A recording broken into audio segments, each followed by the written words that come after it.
all over the world. And at the core of the majority of our programs is community service, ranging from work with students on education to infrastructure projects like building homes, to community health projects like building latrines or providing basic first aid, environmental projects, social development, and animal welfare. These are just the type of programs that we run across our operations. And why choose Latin America? There's a lot of different reasons. One, we're the destination that's closest to home, which is a big reason why our students pick our programs. But we're also offer a wide variety of programs, ranging from climbing to Machu Picchu, to working with turtle in Costa Rica, to learning about human rights and working in Batey communities in the Dominican Republic, to now getting to get the first glimpse of Cuba. Very, very interesting and very, very diverse set of programs, not too far from home. And on top of that, we also have 3 different options for spring break in Latin America. We have our Service and Surf program in Costa Rica, where students get to practice their surfing while also contributing to service projects in the Pacific coast of Costa Rica. We have our Life in the Bateyes program in the Dominican Republic, where students get to learn about human rights issues. They get to learn about the issues going on with Haitian workers in the Dominican Republic, but they also get to see some beaches and kind of learn a little bit about the beautiful coast of the DR. And then we have our Island Living program, which is a great way to learn about the environment, travel to many different parts of the Dominican Republic, see that the Dominican Republic is not just beaches, it's also mountains and forests and lots of beautiful things to see. And with that being said, I'll pass it over to my coworker Ricardo, who will talk to you about Costa Rica. Hello, everybody. Thank you, Harry, first of all. My name is Ricardo Romero, and I'm the country director for Costa Rica. I've been working for Rustic Pathways since 2005, and Rustic Pathways have been in Costa Rica for 13 years. I live in San Jose, but born and raised in Turrialba, small town, an hour and a half from San Jose. Before I'll start talking about the programs and the things that we do in Costa Rica, I would like to share a few facts about my country. Costa Rica, it's a very small country of Central America, bordered with Nicaragua in the north and Panama in the south, the Caribbean Sea on one side and the Pacific in the other. In Costa Rica, Costa Ricans are really proud of a few things, and I'm going to share just a few because I am so proud of this. It's like we are a country that really care and love nature, and we have around 25% of our land is protected by the national park system. Also, we are one of the few countries in the world without an army, and we really, Costa Ricans are proud of that. Also, the weather.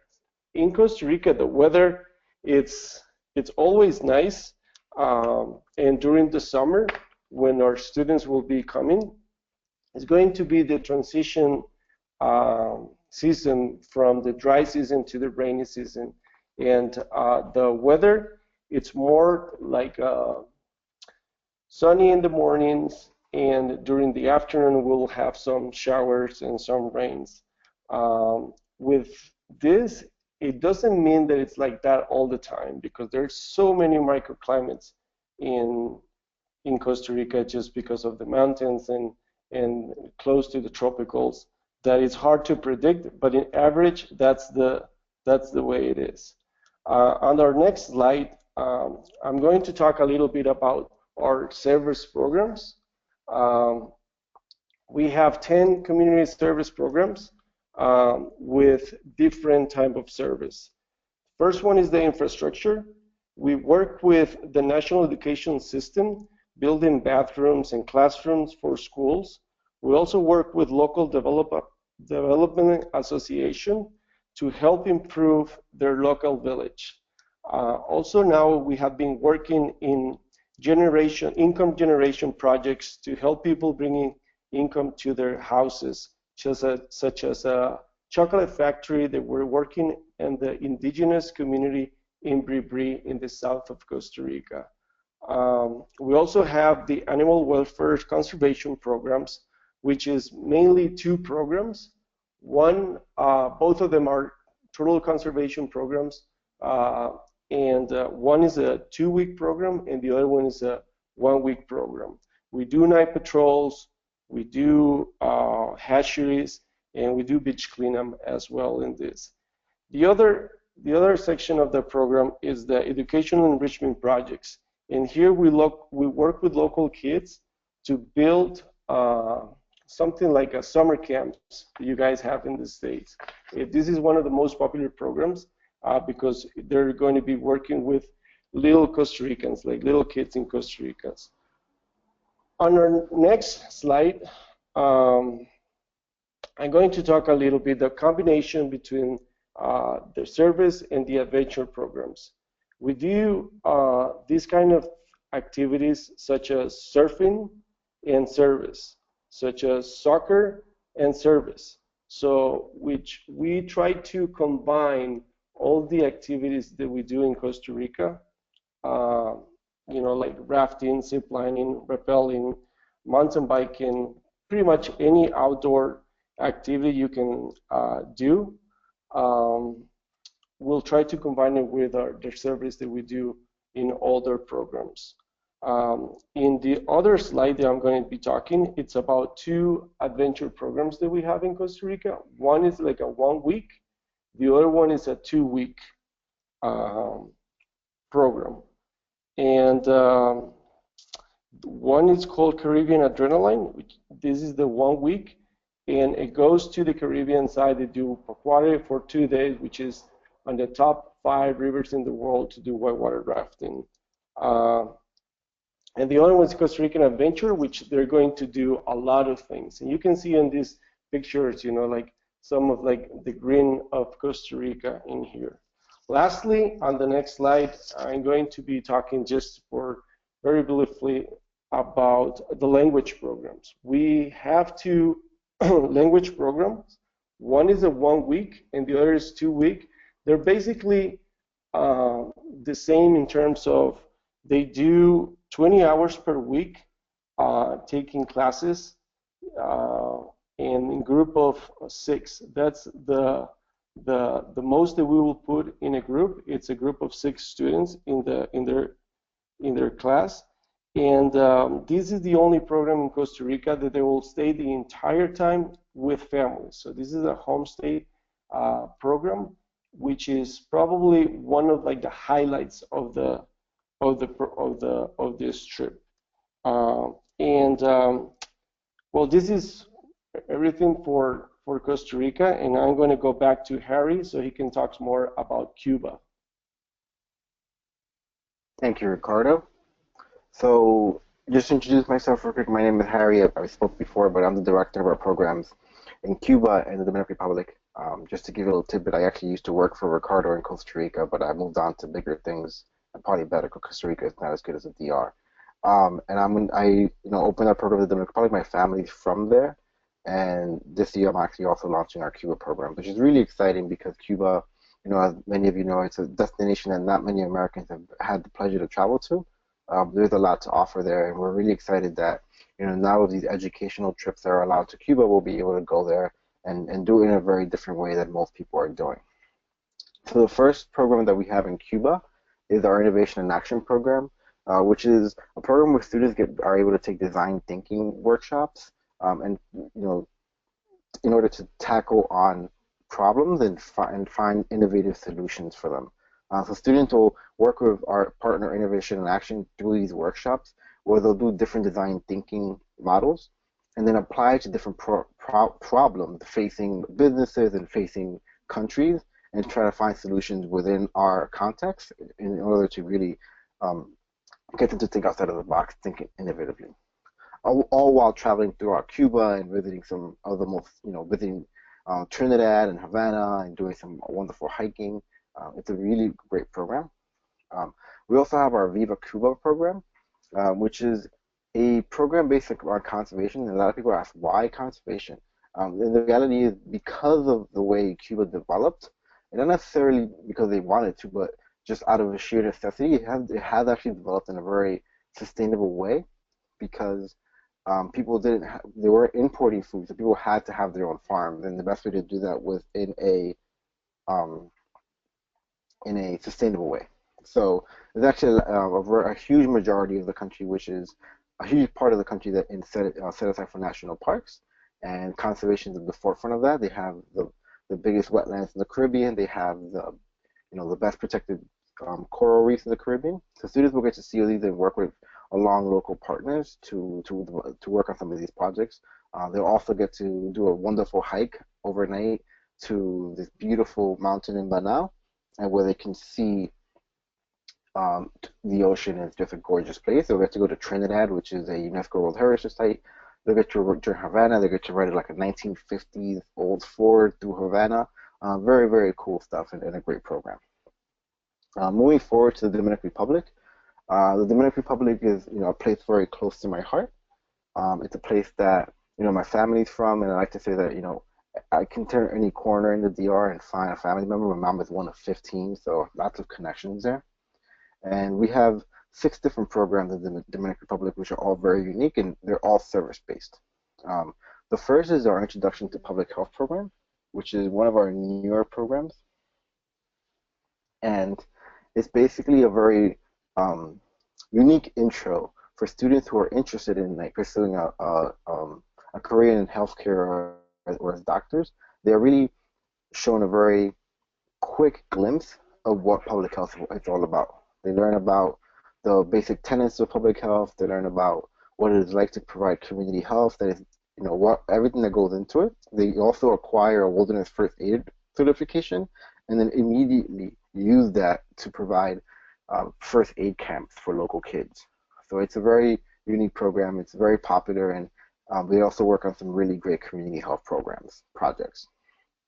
Our next program is our I'm Living an Eco Service program, which is a program based around sustainable development and work with the environment. Students will have the chance to work on black water treatment systems. They'll get to do some reforestation, and they'll also get to go rafting. They'll get to go horseback riding. It's kind of the closest thing we have to like a mix of adventure and service, like Ricardo was talking about before. Next, we have our Life in the Bateyes program, which is one of my favorite programs, very close to my heart. And it's a program where we work in the Bateyes, which are sugarcane worker communities in the eastern part of the Dominican Republic. It's a part that has 236,000 acres of sugarcane. It's all cut by hand still, and a lot of it is by Haitian workers. So we learn about some of the human rights issues going on there, some of the labor rights issues going out there. We're actually building homes for people who don't have basic homes. A lot of people live in homes that have dirt floors, no running water, leaky roofs. So we're going with our students building homes for them. Our students will be digging foundations, they'll be mixing cement, they'll be doing all of the labor that requires to build a home. And also they'll get to learn about from lawyers and from activists about some of the issues going on there and how they're working to improve the situation for the Haitian workers. Moving forward, we have our Marine Life and Coastal Restoration Program, which is based in the beautiful town of Bateyes, where our students will work with Fundamar, which is one of our strong partners there, on different conservation efforts with coral reef restoration. They work with turtles, they work with dolphins, though they may not see dolphins, and they'll also work on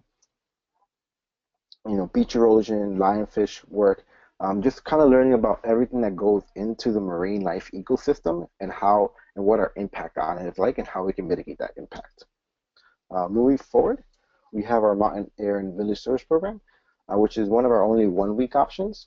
It's a great program. It's an intro program. Students will, get to go to the beach. They'll get to see the mountains. The great thing about this program is that many people don't realize that the Dominican Republic has the highest peak in the Caribbean. And the area around Jarabacoa and Constanza, where this program is based, is beautiful. It's called the Land of Eternal Spring.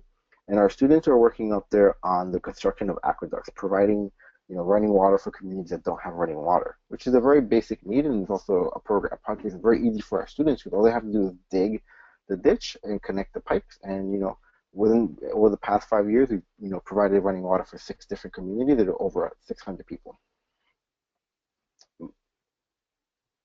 And moving forward, I have the Summer Camp Leadership Program, which is similar to the program they have in Costa Rica. And we run a camp for local kids. It's based in the Bateyes as well. Very, very impactful program. Our students are really kind of given the baton to really run this camp. Our staff will help them set it up, but they really are responsible for the planning, execution, and everything of the program and the camp for the local kids. It's a program where we see a lot of students really challenge themselves. A lot of students think, oh, we're just going to go and play with kids, but the reality is like 6 days of 30 local kids from 8 to 4 is hard work, and they quickly realize what it's like to be. They really appreciate the teachers afterwards a lot. And those are all the programs in the Dominican Republic, and with that, I'll pass it on to Kelly, who will talk to you about Peru. Hello everyone, my name is Kelly and I've been working in Rustic since 2008. Like Harry, I also worked in Costa Rica with Ricardo, and I was there for 5 years, and before I went to Peru, I was really skeptical if Peru could kind of meet my expectations that I had in my mind from Costa Rica. I just had such a great time there. And when I got to Peru, my expectations were far surpassed. I feel like a lot of people, when you hear Peru, you just think about Machu Picchu, but Peru just has so much to offer. Incredible geography, culture, food, history. It just has so many things to offer, and if you haven't considered traveling to Peru before, I highly recommend that you look into it because it will also surpass your expectations. And so our first program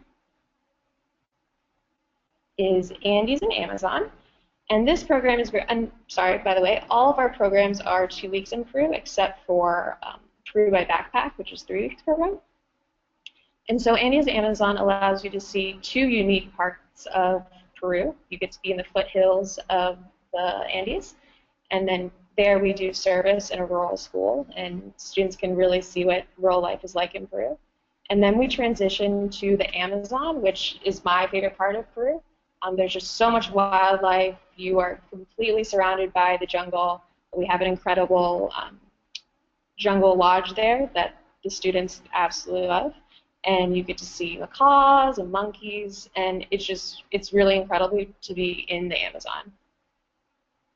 Our next program is Lake Titicaca. And this program is great because you get to experience life on the lake. Students have a homestay component of this program where they get to live with some of the indigenous families on the lake, and as well as exploring other parts of Peru, such as Sacred Valley, Arequipa, Puno, and of course you get to go to Machu Picchu. Our next program is Off the Map Peru, and this program doesn't have any service. All of our other programs do have a service component. Off the Map does not, because we are focused on adventure activities on this program. Students get to go hiking, camping, bungee jumping, rafting, mountain biking. They really get to do a lot in those 2 weeks and explore Peru through adventure. And then our next program is Peru by Backpack. This is a new program, and it's super exciting because students have more autonomy and a lot more say in the actual program. They're involved in the logistics, the decision making, and it really helps them to become independent travelers. Currently, this program is sold out, so if you are thinking about traveling again next year, you should definitely check out that program. And then our final program in the Sacred Valley, or in Peru, is the Sacred Valley Service Program. This is definitely one of our more popular programs. It's very much service focused, and it also has a very large camping component. So students will be camping for 8 nights. No showers, no toilet. Very rustic, but also incredibly rewarding. We're currently working on a water project where we're bringing potable water to some of the villages in the Sacred Valley that don't have drinking water. And then that is it for all the programs in Peru. And then, regardless of where you decide to travel, my piece of advice is, just go in with an open mind and willing to try a lot of things, and you're going to have a great time no matter where you go. And that's it from Peru. Thank you, Kelly. And moving forward our presentation, we just have a couple more slides, and then we'll take some questions. So something, just to share a little bit. Every one of our students has a different story, and just to share one story, we had a student in the Dominican Republic about 5 years ago who came and did the program, and she was very impacted, and she went back home and decided that she wanted to do more. So she started fundraising to to get documentation for Haitian workers. And she fundraised at school. She actually went to her local Congress. She did a presentation for them. Was able to raise like $8,000, and then come back the year later. She actually got a grant to come back, and we provided 100 Haitian workers with documentation with the money that she raised. And now she's actually going to try to come back and work for us. So which is a really, really cool thing. Moving forward, how does it work? How do you sign up? So basically, everything can be done through our website. You can go to rusticpathways.com, go to apply now or register now at the very top, and the application will be put through.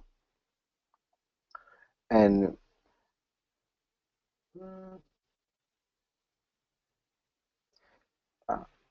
basically, right now, a lot of our programs in Latin America have a lot of availability, but not for very long. This is the time when our programs in Latin America tend to start selling out. We do have a lot of programs who are already sold out.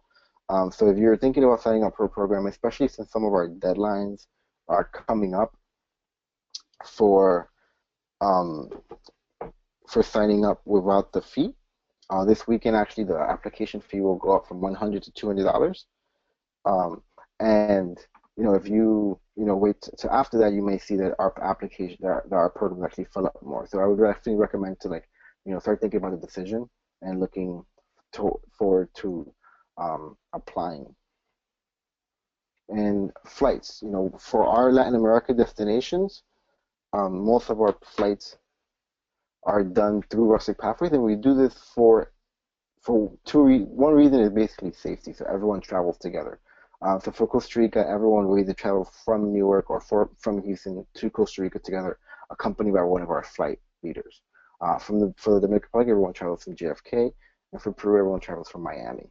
Um, and that's just for safety. Everyone travels together. They all get to the DR or whatever country they want to go together. And you can find information about all our flights and the cost right through the website and at rusticpathways.com. Moving forward, a great thing and something I love about Rustic Pathways is it takes a huge load off of my shoulders, is that we have these beautiful, wonderful people in our Ohio office who are called the personal travel advisors. And as soon as you sign up for one of our programs, you'll be assigned a personal travel advisor, and they'll be your coach through Rustic. They'll work with the billing with you. They'll let you know what to pack for the trips, any questions you may have. They'll answer. They'll follow up with you about everything and anything you could possibly need. They're there for you, and they're always around to answer questions. And moving forward, we're going to open up some questions now. So if you have any questions, please do put it into the questions box. We'll wait a couple minutes, and then Andres will join us and answer some questions, and we'll fill into the group. Please, nothing too specific, like who signed up for this program or that program. We can, if you are interested in those kind of questions, you can email hello@rusticpathways.com, and you can get those answers questions right there.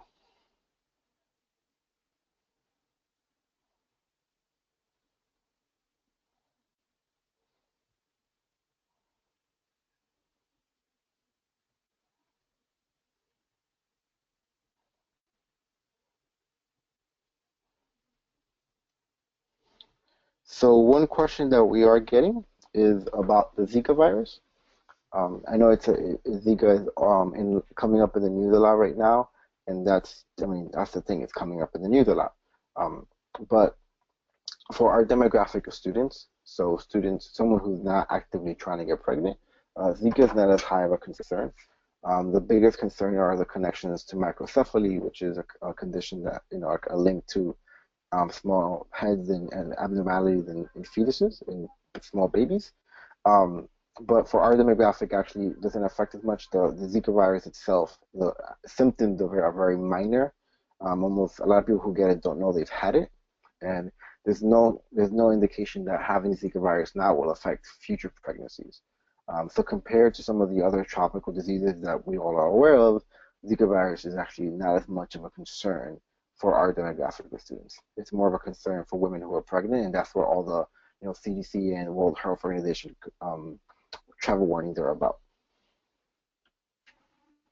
And going off what Harry just said, I was actually talking to Dave Dennis, who was our safety director today, and Zika, of course, did come up. But the media is so focused on Zika, people are completely forgetting all the other mosquito-borne viruses and diseases that are, always around as well. Dengue, yellow fever, and really our biggest thing is prevention. On all of our programs, our program leaders are just very aware and make sure to tell our students to, use their bug spray, cover up, and prevention is 90% of the battle. And so all of our program leaders are very good at making sure our students are using the right precautions. Thank you, Kelly. And just one little tidbit I forgot to mention to those on this webinar. Our application fee does go up this weekend, like I said, from 100 to 200. But your application fee is actually waived for attending this webinar, and you'll get a link to that after this webinar is over. So basically, anyone who's listening to the webinar does not have to pay the application fee. Yay! Any other questions on this?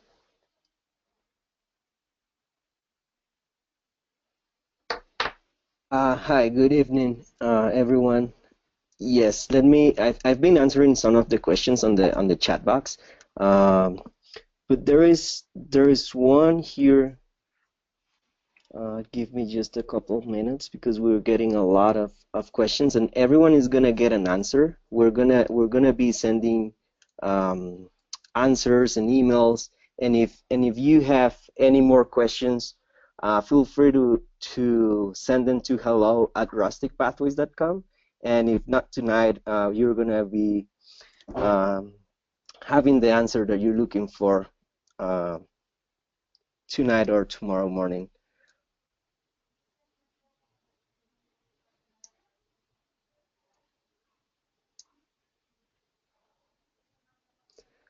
We are getting some of the same question, and it's like how many chaperones are per trip, and so we usually have a ratio of one program leader every 5 to 6 students. So that's a question that we've been getting from different people. Yeah, so most of our programs have between 14 and 16 students, and on those programs we'll typically have 3 program leaders. We have other programs that have more students, but we typically, like Andres said, keep a 5 to 7 student to staff ratio. And all of our staff are trained in first aid and CPR, and a lot of them are also actually wilderness first responders or wilderness first aid certified.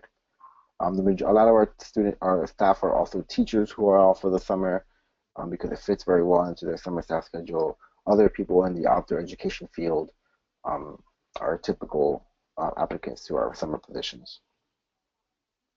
We also hire a lot of local staff from the places that we work in. So like Andres is actually from Costa Rica, and we'll hire local staff because they know the local terrain, they know what to do in more situations, and combine local staff with a foreign staff, you have a really good combination of someone who understands the local culture and someone who understands the culture of the staff, of the students that are coming on our trips. That actually leads to the next question that I was going to read aloud.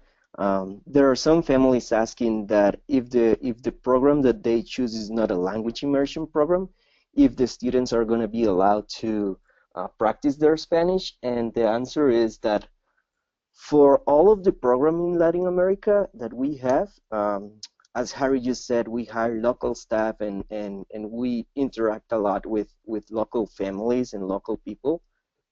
So I would say that probably 60 to 70% of the time during the program, they're going to be surrounded by Spanish speakers. So it would be a matter of the initiative that the student takes to speak Spanish with the locals?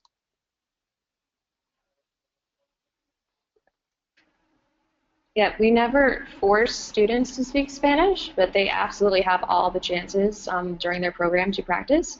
And all of our local guides are, and our vendors, our friends in these communities are more than happy. They're actually really excited to practice Spanish with their students. So we definitely encourage students to come and practice their Spanish, learn a lot in 2 weeks.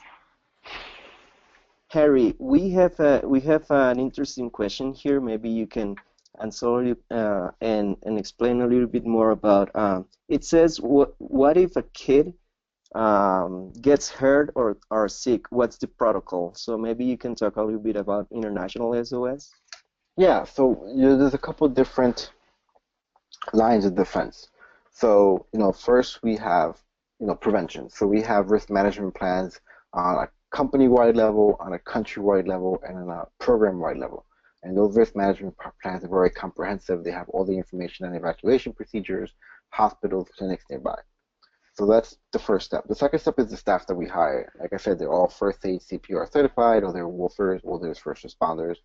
We have relationships with the clinics and hospitals near our programs. And any program that we deem as being more than 2 hours in a wilderness setting, which is described as above 2 hours of definitive care, has a wilderness first responder on the program. So our staff react to any kind of first aid issue. Then we have the hospitals and clinics that we partner with. And then as an added service, we have International SOS, which every student that travels for Rustic Pathways is signed up for. And this is a great resource. They have their tentacles all over the world. They not just have evacuation, which is everything from helivacking to that kind of stuff, to also you can also call them before the trip and ask about any concerns you may have.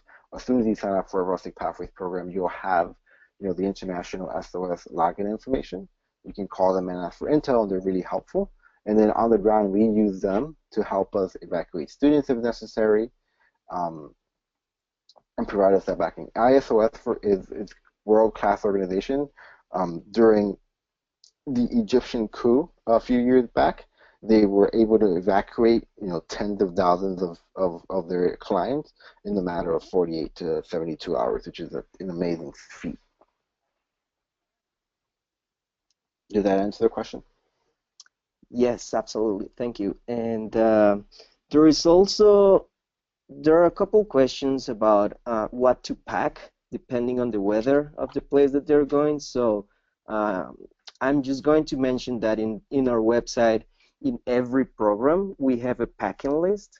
So when you click in the program that you're interested in, you scroll down a little bit, and right below the pictures and before the description of the program and the itinerary, there is a tab there that you can click on and see the packing list, so you have an idea of what to bring on the trip. Andres, there's another question that I'm reading. They're asking about how do we choose the families for the homestays, and well, as I mentioned, like Turrialba, it's my hometown, and that's where the language program is. We have a partnership with like a school, the language school, and they are the ones who provide the families. But we do also visits to each house, and we have a record of all the families who live there, and just like a lot of data about the families.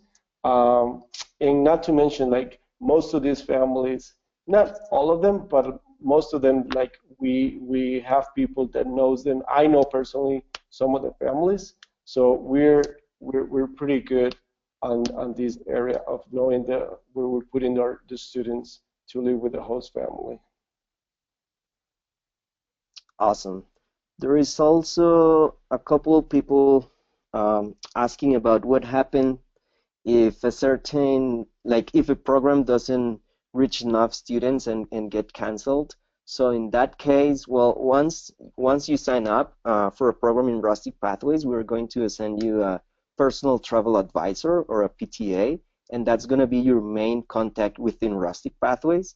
and that person is going to keep track of, like, like the session your son or daughter is registered in, and in the case that we cancel the program, we would offer different options, and if it's because we don't get enough students, you can transfer to a different program, and that wouldn't be like, that would be without a cost for the family.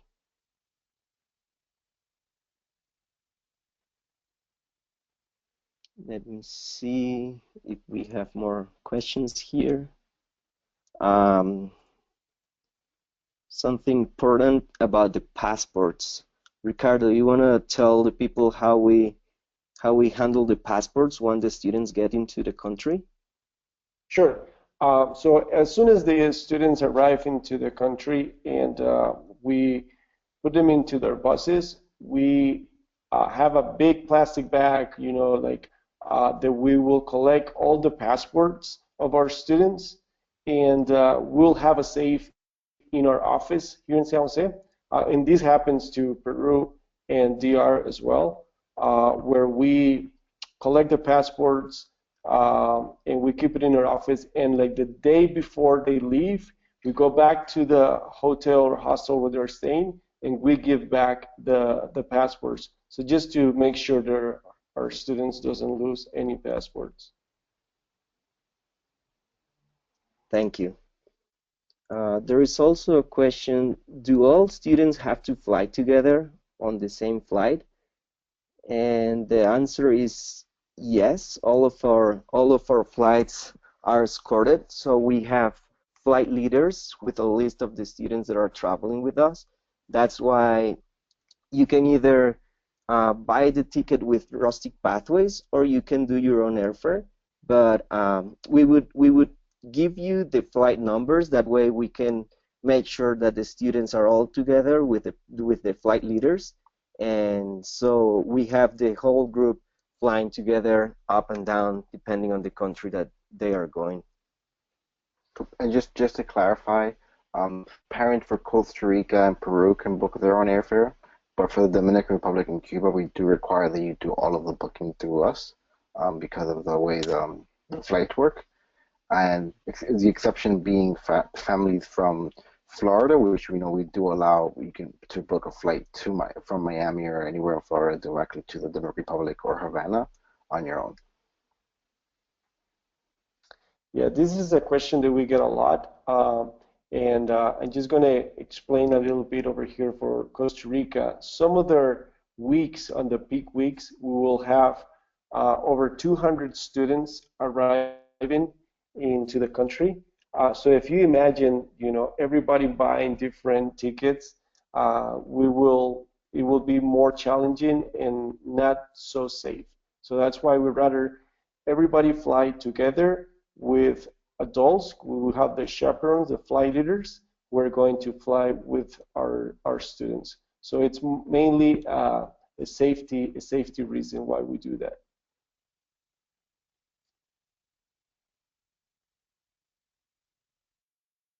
Awesome, thank you. So we're not getting any new questions. Andres, actually, I just want to address vaccines. I've seen a few questions about if students need vaccines to come on these programs. And, at Rustic Pathways, we're not doctors. We're definitely travel professionals, and we'll give you all the advice in the world about travel. But for, medical questions and stuff in that nature, we do advise you to go see a travel doctor or your primary care doctor, and just let he or she know where you are going on that specific program, and they would be the best person to give you advice on if students need vaccines or not. I can tell you personally, in Peru, I don't get any vaccines to go to Peru, but again, it is a personal choice, and we don't want to sway people one way or the other.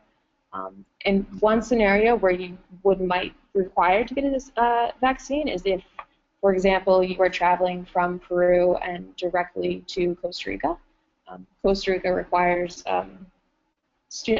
people from South America to have a yellow fever vaccine to enter the country. But but that is kind of a unique situation. And so if you were traveling from the U.S. to Peru, Costa Rica, DR, and I believe Cuba, you were not required to have any vaccines to enter those countries. Perfect. Thank you, Kelly.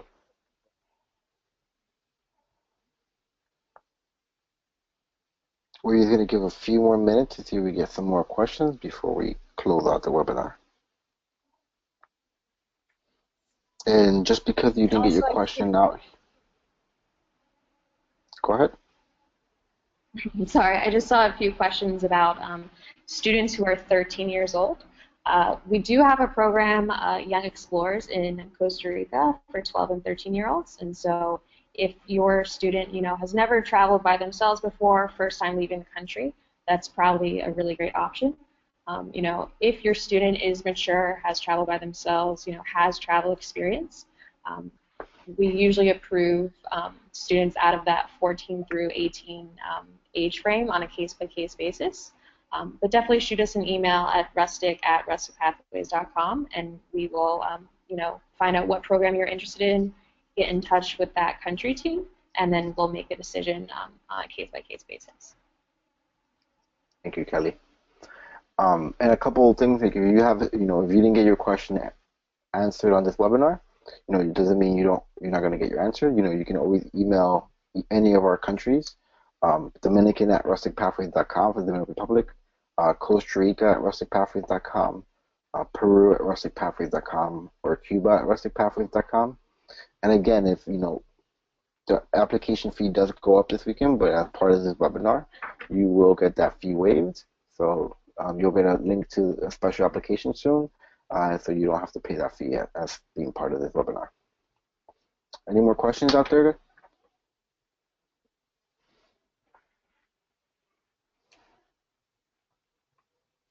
People are asking how they're gonna get that link for. It'll come to their email when they registered for this webinar. We have their email as part of the registration. So anyone registered for the webinar will get an email with the link in it.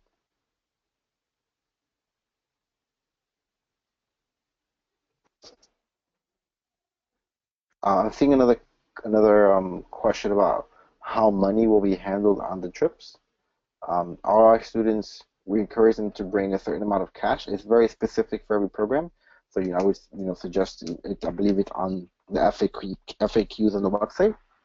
But we will provide opportunity for students to exchange money in country, and they can use that money for snacks, souvenirs. Our programs are pretty inclusive, so there won't be many things activity-wise they'll have to spend money on. Mostly just souvenirs, snacks, and that kind of stuff.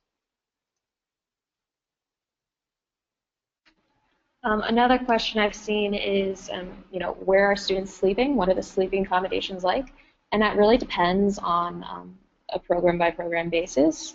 Some of our programs have a base house. Other programs are traveling to, just different hotels.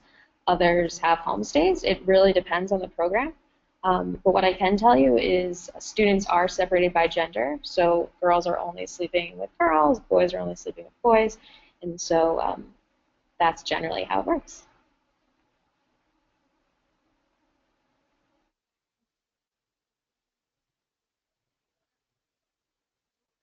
So I'm seeing a couple questions coming up. One is regarding if a trip doesn't fill up and whether they can cancel it, no problem. If the trip does not fill up and we have to cancel it for some reason, if you can't find another trip that works for you, we will refund you the cost of the trip. Another question about accommodations. They really vary across the program, so it's kind of hard to say exactly what the accommodations will be like, but it ranges from dorm-style rooms with bunk beds, kind of camp-style, to kind of some eco-lodges and small hotels. But it really depends on the program. I can say that the students will never be sharing rooms with students of the opposite gender, and they'll never be sharing rooms with staff.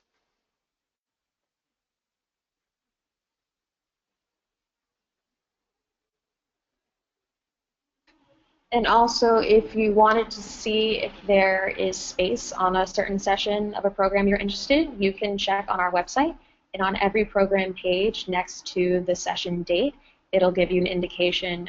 It'll say either available, limited, very limited, or sold out. And then that's how you can kind of gauge, the availability of that program. Again, like Harry mentioned, since the application fee is increasing, that's definitely going to be a big push for a lot of people to sign up. So if you have your heart set on a specific program, I would definitely suggest signing up sooner rather than later, so you're not disappointed.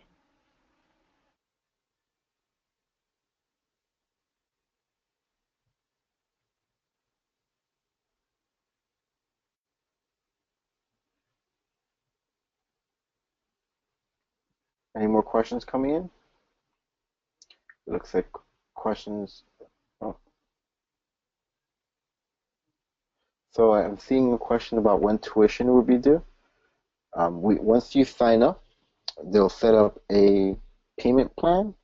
And I believe the last payment has to be in within 60 days of travel, and that's because of the booking of the airline tickets has to be done. Has to be ticketed that far ahead of time. But once you sign up for the trip, you'll get a payment plan kind of broken up over a few months. And you are now able to pay via credit card, which is a great convenience to our parents.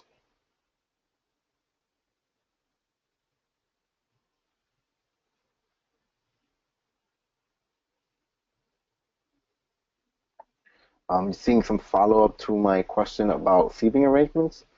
Um, the door, we do make sure that our doors are locked and our students are kept in a safe environment. And our staff do normally make sure that students are in bed at a reasonable time, especially if they have to do service the next day, just to make sure that we can, make sure they're lively and ready to work the next day. Harry, we have a question here. Do they need visa or other documentation? For which country? It doesn't say. So Costa Rica, Dominican Republic, and I believe Peru, there is no documentation needed for U.S. citizens to travel to those countries. And for students coming from other countries, it depends on the country, but if you have a visa to the United States or your green card or any kind of visa to the U.S., you can enter those countries. For Cuba, there is no visa required either. There is a visa that is provided by the airline when you book the flight, when we book the flight for you.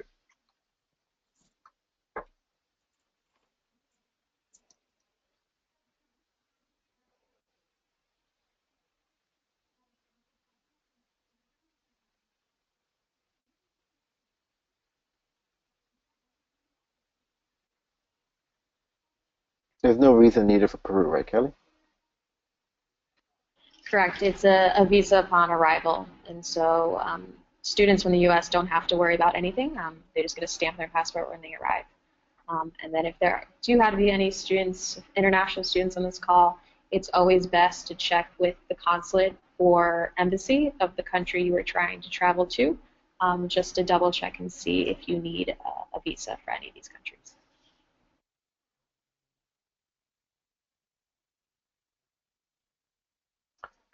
Seeing a question about drugs and alcohol. We have a zero tolerance policy in our programs for drugs, alcohol, any kind of bullying, sexual relations.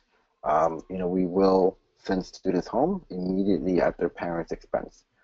So we have a zero tolerance policy. Our students all sign pledges. Our staff all sign pledges as well. Our staff are under the same rules, and any breaking of those rules will mean immediate termination from the program. And that's really all those rules are just, to ensure the safety of everyone. Because, if we have students breaking the rules, that takes the program leader's focus away from the entire group and just to that one student. So really these rules are for the safety of everyone so that everyone can have a great time, explore a new country, and travel safely.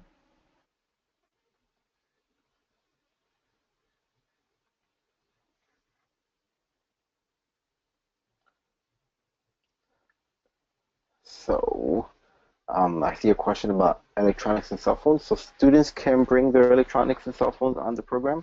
I do recommend that they not bring too many of them. Cell phones are only to be used at night while they're in their rooms, and never during service and never during group activities. So if we see a student, inappropriately using their cell phone during the day, we will tell them to put it away, and if they don't, we will take it away for the day, and give it back at the end of the day. So it's only to be used at night, when during downtime. We do really encourage our students to disconnect while they're on our programs. It's kind of part of the experience. We live in such a connected world, so every once in a while, it's good to disconnect from what's going on. So we really encourage that in our students to really unplug and connect into what's going on in the program, so they get the most out of that program. So we really also ask parents to help us facilitate that by not. You will get updates from your group. We will send an email for every 1 week program. You'll get a safe arrival email and a mid trip email, and for every 2 week program, you'll get a safe arrival email and 2 trip updates with pictures and everything from our staff. So you will know that your son or daughter is okay, but we do encourage them to disconnect a bit.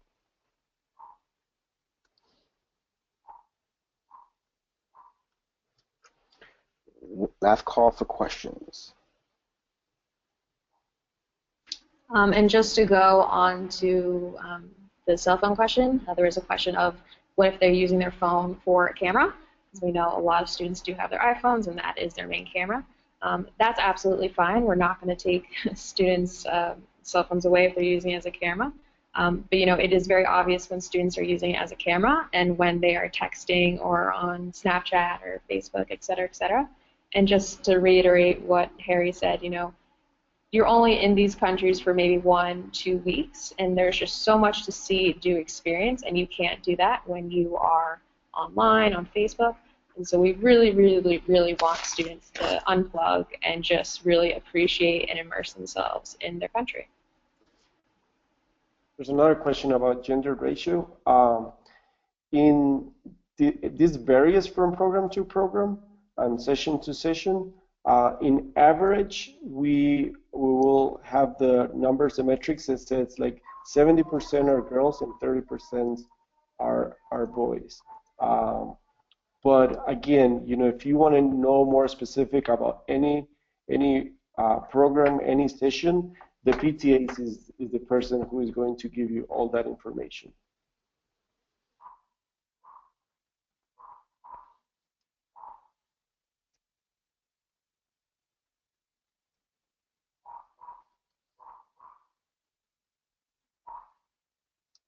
Right. I think just give it 1 more minute for see if there's any more questions before we end the webinar.